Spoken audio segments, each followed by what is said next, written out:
नमस्कार मंडळी, स्वागत आहे रँकर्स बायोलॉजी या प्लॅटफॉर्मवरती आणि इथे तुम्हाला नीट प्रिपरेशन हे मराठी माध्यमातून करण्यास मिळणार आहे. तर आजचा आपला टॉपिक आहे central neural system. Central neural system काय आहे आणि ती कशी आहे त्याबद्दल आपण इथे बोलणार आहोत. आपल्याला माहिती आहे आपल्या शरीराचं जे कंट्रोल आणि कोऑर्डिनेशन करण्याचं काम आहे ते न्यूरल सिस्टीम आणि एंडोक्राईन सिस्टीम करते. पण त्यामधील जे न्यूरल सिस्टीम आहे ते अतिशय महत्त्वाचे आहे आणि neural system, central neural system आणि पेरिफेरल न्यूरल सिस्टीम यामध्ये हे कंट्रोल आणि कोऑर्डिनेशनचं काम विभागलं गेलेलं आहे. इथे आपण पाहणार आहोत आजचा आपला टॉपिक आहे जो सेंट्रल न्यूरल सिस्टीम. तर यामध्ये सेंट्रल न्यूरल सिस्टीममध्ये ब्रेन हा अतिशय महत्त्वाचा इन्फॉर्मेशन प्रोसेसिंग ऑर्गन आहे आपल्या शरीराचा, हे आपल्याला माहिती आहे. तर या सेंट्रल न्यूरल सिस्टीममध्ये ब्रेन आणि स्पायनल कॉर्ड येतो, हे तुम्हाला कळालं. तर पुढे पाहूया आता. ब्रेन काय आहे? सेंटर आहे जिथे सगळी इन्फॉर्मेशन काय होते, प्रोसेस होत असे.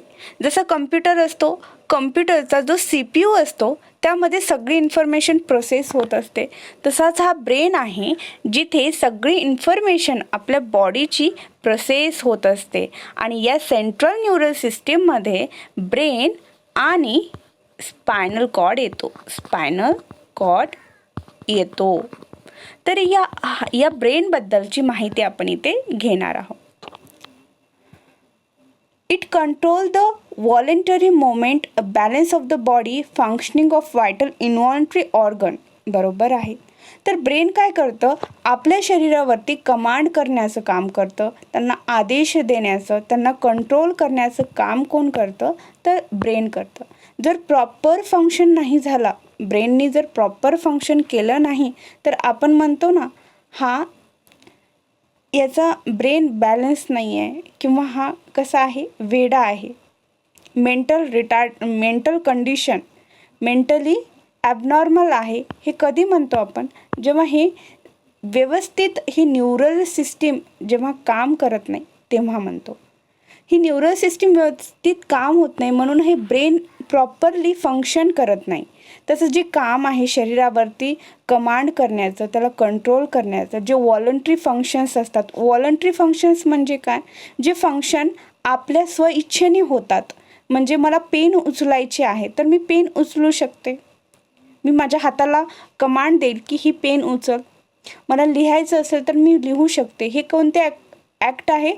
हे वॉलंटरी आहेत, जे आपल्या स्वइच्छेने आपण करू शकतो. हे सगळे कंट्रोल कोण करतं? ब्रेन करतं. त्या व्यतिरिक्त जे फंक्शन्स आहेत, इनवॉलंटरी ऑर्गनचे फंक्शन्स आहेत, म्हणजे लंग्स, हार्ट, किडनी, याचे फंक्शन आपण कंट्रोल करू शकतो का? नाही. हे हार्ट जे आहे, हृदय आपले ठोके स्वतः त्याच्या मनावरती देतो. ते आपल्या हातात आहे का? नाही. तू एका तासात फक्त 40 वेळा हृदय ठोके दे आणि नंतर बंद हो, असं आपण म्हणलेलं ते हार्ट ऐकेल का? तर नाही. हे कशामध्ये येतं? तर इनवॉलंटरीमध्ये येतं. तर ते आपल्या हातात नाही आहे. पण जे वॉलंटरी ॲक्शन्स आहेत ते आपण करू शकतो. हे सगळे वॉलंटरी, इनवॉलंटरी सगळे फंक्शन्स कोण कमांड करतं, कोण कंट्रोल करतं? तर ब्रेन करतो. म्हणून ब्रेन हा अतिशय महत्त्वाचा आहे. ब्रेन प्रॉपर फंक्शन करणं हे अतिशय महत्त्वाचं आहे. त्यानंतर पुढे पाहूया. Thermal regulation, hunger, thirst, circadian rhythm of our body, activities of several endocrine gland, human behavior. It is also in control of brain. It is also the site for processing of vision, hearing, speech, memory, intelligence, emotion, thought. तर brain कोणकोणते काम करतो? तर brain हा आपल्याला बघण्यासाठी सुद्धा महत्त्वाचा आहे, आपल्याला ऐकण्यासाठी, आपल्याला बोलण्यासाठी, आपण मेमरी जी विचार करतो, आपल्या बुद्धिमत्तेसाठी, आपल्या इमोशन्स, कुठे रडायचं, कुठे हसायचं. नाहीतर कुणाची डेथ झाली आणि आपण तिथं जोरजोरात हसतो, मग आपण वेड्यात निघतो ना. मग जिथे रडायचं आहे तिथे रडायलाच पाहिजे, जिथं हसायचं आहे तिथं हसायलाच हवं. हे सगळं कोण सांगतो? ब्रेन सांगतो. आपले जे विचार करण्याचा जो आपला विचार करतो आपण, ते सुद्धा कंट्रोल कुणाचा आहे? ब्रेनचा आहे. आपल्या सगळ्या ॲक्टिव्हिटीवरती ब्रेन हा कंट्रोल करतं. आपल्याला जर ऐकायचं, आपल्या ब्रेननी जर कमांडच दिली नाही की तुला हे, तर ऐकू येणार नाही आपल्याला.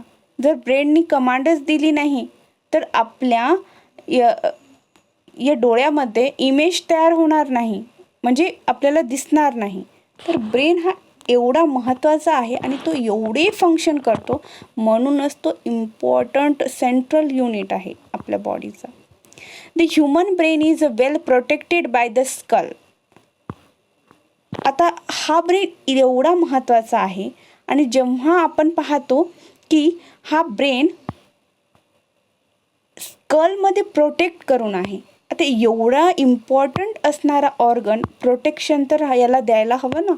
तर याच्या प्रोटेक्शनला काय म्हणलेलं आहे? तर ह्याच्या प्रोटेक्शनला म्हणलेलं आहे क्रॅनियल मिनिंग्स. ठीक आहे, तुम्ही तुमच्या प्रोनाऊन्सिएशननुसार त्याला बोलू शकता. मी इथे क्रॅनियल मिनिंग्स असं याला बनते.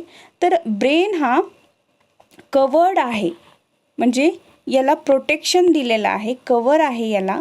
तर जे सगळ्यात वरचं कवर आहे तर याला काय म्हणतात? ड्युरा मॅटर म्हणतात. सगळ्यात वरचं जे कवर आहे त्याला ड्युरा मॅटर म्हणतात. अ व्हेरी थिन मिडल लेअरला त्याला आर्कॉनॉइड म्हणतात. सगळ्यात वरचं जे कवर आहे त्याला ड्युरा मॅटर म्हणायचं, ड्युरा मॅटर म्हणायचं. त्यानंतर त्याच्यानंतरचं जे लेअर आहे त्याला काय म्हणायचं? आर्कॅनॉइड म्हणायचं, आर्कॅनॉइड म्हणायचं. त्यानंतर सगळ्यात मधला जो लेअर आहे तिला काय म्हणायचं? पिया मॅटर, पिया मॅटर. तर हे 3 आहेत कवर आणि या सगळ्यांना मिळून कोण बनतो? क्रॅनियल मिनिंग बनतं. म्हणजे जे की आहे आपल्या ब्रेनचं कवर, क्रॅनियल मिनिंग. इथं आहे ना क्रॅनियल मिनिंग. तर याच्यामध्ये 3 लेअर आहेत. तुम्हाला विचारू शकतात एक्झामला की ब्रेनमधला सगळ्यात वरचा प्रोटेक्शन, ब्रेन जे प्रोटेक्ट आहे क्रॅनियल मिनिंग्समध्ये, तर त्याच्या सगळ्यात वरची लेअर कोणती आहे? तर आपल्याला क्लिक झालं पाहिजे की ड्युरा मॅटर आहे. दूर आहे, ड्युरा मॅटर एकदम दूर आहे ना, या ब्रेनपासून दूर आहे, म्हणून आपण इथे ड्युरा मॅटर म्हणू शकतो आठवण राहण्यासाठी. त्यानंतर आर्कॅनॉइड, आर्कॅनॉइड ही मिडल आहे. पिया ही जवळ आहे. पिया मॅटर, पिया ही मुलगी आहे, मुलगी ही थोडी हृदयाच्या जवळ असते. आणि हे दूर आहे आणि ही मधली आर्कॅनॉइड. तुम्हाला लक्षात राहील, आय थिंक राहील लक्षामध्ये.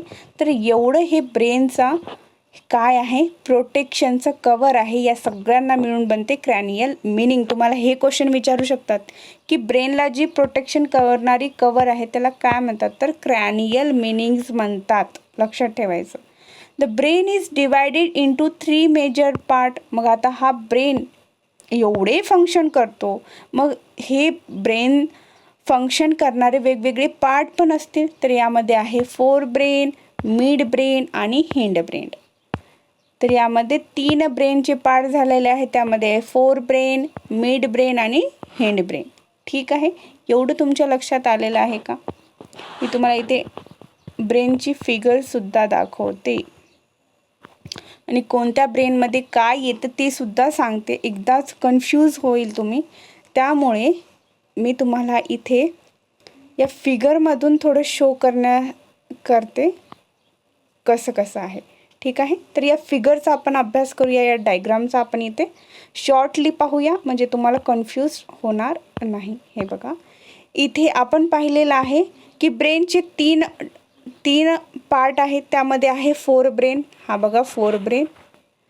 त्यानंतर फोर ब्रेन हा सेरेब्रम आणि थॅलमस आणि हायपोथॅलमसने मिळून बनलेला आहे. फोर ब्रेनमध्ये कोण येतं? सेरेब्रम येतं, थॅलमस आणि हायपोथॅलमस येतं सेरेब्रममध्ये. ठीक आहे, सेरेब्रममध्ये कोण येतं? सेरेब्रम कुणामध्ये येतो? फोर ब्रेनमध्ये येतो. त्यामध्ये हायपोथॅलमस आणि थॅलमस येतं. कशामध्ये? तर हे फोर ब्रेनमध्ये येतं, सेरेब्रम आणि थॅलमस आणि हायपोथॅलमस. आता वेगळा कलर यूज करूया. त्यानंतर बघूया मिड ब्रेनमध्ये, मधला ब्रेन, मिड ब्रेन. मिड ब्रेनमध्ये येतं हे इथे जो भाग दाखवलेला आहे ना, थॅलॅमसचा काही पार्ट येतो, त्यानंतर मिड ब्रेनमध्ये येतं हे कॉर्पस कॉलेजम येतं आणि कॉर्पोरा क्वाड्रिजेमिना यामध्ये येतं. मिड ब्रेनमध्ये कॉर्पोरा क्वाड्रिजेमिना यामध्ये येतं. त्यानंतर हिंड ब्रेनमध्ये कोण येतं, तर आता वेगळा कलर यूज करून सांगते. तर हिंड ब्रेनमध्ये येतं हे, आता हे कसं झालं, हिंड ब्रेनमध्ये येतं पॉन्स, हे सेरेबेलम येतं. तिथं सेरेब्रम कशामध्ये होतं, फोरब्रेनमध्ये. हिंड ब्रेनमध्ये सेरेबेलम येतं, मेडुला ऑब्लांगेटा येतं आणि पॉन्स ओरोली येतं. ठीक आहे, एवढ्या गोष्टी तुम्ही लक्षात ठेवल्या पाहिजे. एकदा मी परत सांगते तुम्हाला. इथे आपण इथे व्यवस्थित मी या आपल्या पेनच्या द्वारे सांगते. ब्रेनची किती टाईप आहेत, म्हणजे ब्रेनची टाईप नाही, ब्रेनची किती पार्ट आहेत, 3 पार्ट आहेत. त्यामध्ये आहे फोर ब्रेन, त्यामध्ये आहे मिड ब्रेन, त्यामध्ये आहे, दुसरं पेन यूज करू का, मिड ब्रेन, त्यानंतर आहे हिंड ब्रेन. ठीक आहे. या फोर ब्रेनमध्ये कोण येतं, सेरेब्रम येतं आणि थॅलॅमस येतं. थॅलॅमस, हायपोथॅलॅमस हे येतं या फोर ब्रेनमध्ये. मिड ब्रेनमध्ये फक्त काय येतं, थॅलॅमसचा थोडासा पार्ट येतो आणि यामध्ये कॉर्पोरा क्वाड्रिजेमिना येतो. कॉर्पोरा क्वाड्रिजेमिना फक्त एकच येतं या मिड ब्रेनमध्ये. मग हिंड ब्रेनमध्ये कोण येतं, तर हिंड ब्रेनमध्ये येतं मेडुला ऑब्लांगेटा,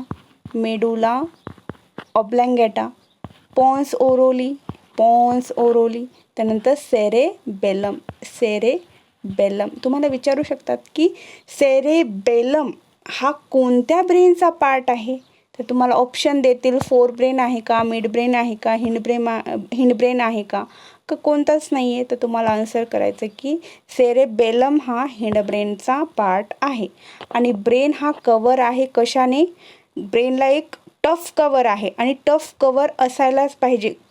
जेव्हा केव्हा आपण पाहतो की ॲक्सिडेंट होतात, रोड ॲक्सिडेंट होतात, तेव्हा काय होतं, ब्रेन डेड होतो. कधी होतो, जेव्हा हे क्रॅनियल मिनिंग जी ब्रेनला कवरिंग आहे, क्रॅनियल मिनिंगची जी ब्रेनला कवरिंग आहे, जेव्हा हिला डॅमेज होते तेव्हा त्यामधून या ब्रेनमधून ब्लड फ्लो होतो आणि तेव्हा ब्रेन डेड होतो आणि माणूस मरतो सुद्धा. ठीक आहे. नंतर आपल्याला माहितीच आहे ब्रेन अनेक फंक्शन करतो, ऐकण्याचं, पाहण्याचं, इमोशन कंट्रोल करण्याचं. जर ब्रेनच व्यवस्थित नसेल तर मग हे सगळे इमोशन्स या व्यक्तीमध्ये कसे येणार, म्हणून त्याचा ब्रेन डेड झाला असं म्हणतो आणि त्या व्यक्तीला काहीच कळत नसते. ठीक आहे, तो मेल्यातच जमा असतो. तर हे इथे सांगायचं आहे. तर जी ब्रेनला कवरिंग आहे तिच्यामध्ये 3 लेयर आहेत. सगळ्यात दूर आहे तिला आपण काय म्हणलं, दूर आहे म्हणून काय म्हणलं, ड्युरा मॅटर, दूर आहे ड्युरा मॅटर. त्यानंतर जी मधली आहे तिला काय म्हणलं जातं, अर्कॅनॉइड. आणि जवळ कोण होती, पिया होती. पिया ही मुलगी होती, ती हृदयाच्या जवळ होती पिया. तर या सगळ्यांना म्हणून क्रॅनियल मिनिंग बनलेलं आहे, जे की ब्रेनचं कवरिंग आहे. ब्रेनमध्ये 3 पार्ट येतात ब्रेनचे, जे की आहेत फोर ब्रेन, मिड ब्रेन, हिंड ब्रेन. फोर ब्रेनमध्ये येतं सेरेब्रम, थॅलॅमस आणि हायपोथॅलॅमसचा पार्ट. मिड ब्रेनमध्ये येते कॉर्पस क्वाड्रिजेमिना, फक्त एकच येतं. हिंड ब्रेनमध्ये येतं पॉन्स ओरोली, सेरेबेलम, मेडुला ऑब्लांगेटा हे याच्यामध्ये येतं. ठीक आहे, एवढं तुम्हाला कळालं असेल. तर सविस्तर फोर ब्रेन काय आहे, मिड ब्रेन काय आहे, हिंड ब्रेन काय आहे हे नेक्स्ट लेक्चरमध्ये पाहूया. यामध्ये काही अडचण असेल तर कमेंट सेक्शनमध्ये नक्की विचारा. व्हिडिओ आवडला असल्यास लाईक करा, शेअर करा, सबस्क्राईब करा आणि अशाच व्हिडिओ लेक्चरसाठी नोटिफिकेशन बेल प्रेस करून ठेवा, जेणेकरून जेव्हाही मी नवीन लेक्चर घेऊन येईल तेव्हा ते तुमच्यापर्यंत पोहोचेल, अपडेट तुम्हाला कळेल. तर ठीक आहे, थँक्यू. इथेच थांबूया.